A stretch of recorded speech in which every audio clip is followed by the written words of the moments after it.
Good morning and welcome to day 9 of the Democrat shutdown.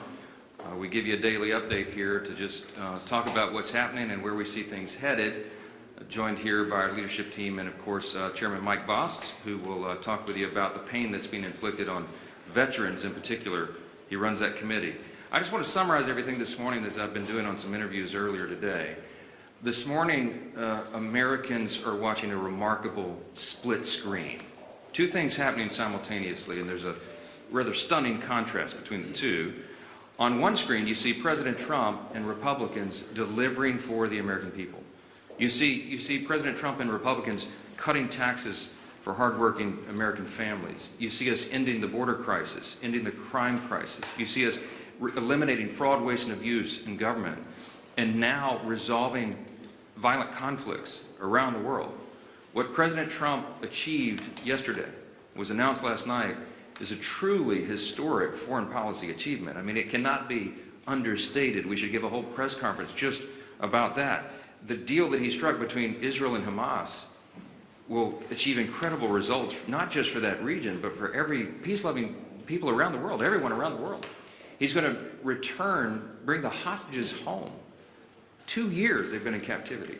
They'll finally be delivered home. We're all watching the images of the celebrations in Israel and around the world by people in Gaza and in Israel, that this is coming to an end. He's going to bring the hostages home. He's going to bring peace and security back to Israel and truly lay the foundation for a lasting peace in the Middle East.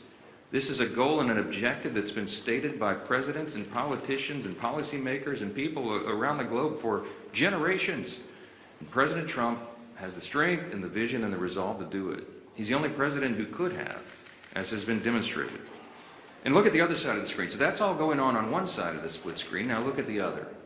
The stark contrast with the Democrats who have shut down the government. Republicans are busy working around the clock to deliver for the American people, voting over and over to open the U.S. government, and laying the foundation for lasting peace and working to deliver for American troops and military families. And what do you see on the other screen? Democrats playing games with the lives and livelihoods of the people we represent. They have now voted in the Senate. The Senate Democrats have voted 6 times to keep the government shut down. And I just want to tell you one of the most outrageous things I've seen since I've been following politics in the mid-'80s when I was a kid in the Reagan era.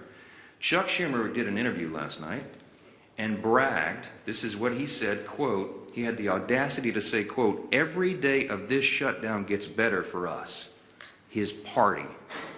I don't even know how to comment on that. It's so stunning to me how callous he can be to play political games and use American citizens as the pawns in a political game.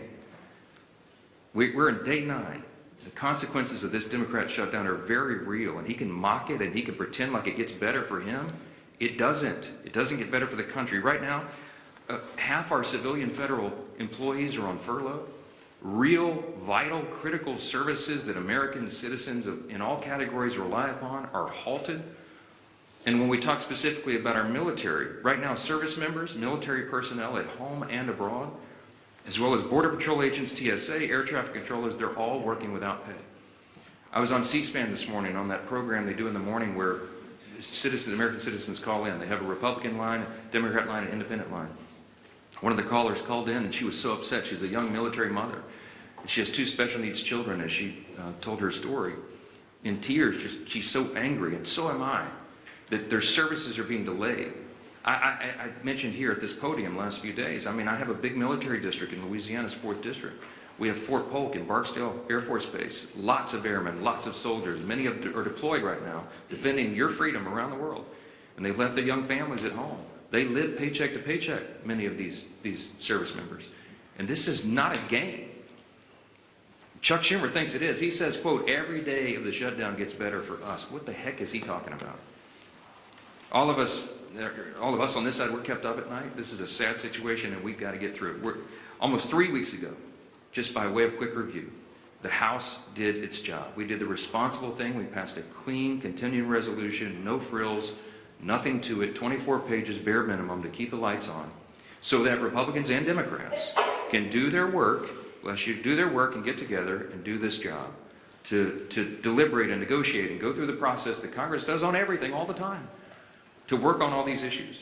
We voted to keep critical programs funded, and that ensures federal workers get paid, that our troops and TSA agents and Border Patrol and many more get their paychecks. We had that vote almost 3 weeks ago. Virtually every Republican voted to keep the government open and to make sure those paychecks are done. The Democrats in the House, all but one, voted to close the government and, by extension, stop paying troops, stop paying TSA agents, Border Patrol, air traffic controllers, and all the rest. We've done our job, and the Democrats need to do theirs now. That ball has been sent to the other court. That is the place where it lands right now. 6 times, I remind you, they voted to shut it down.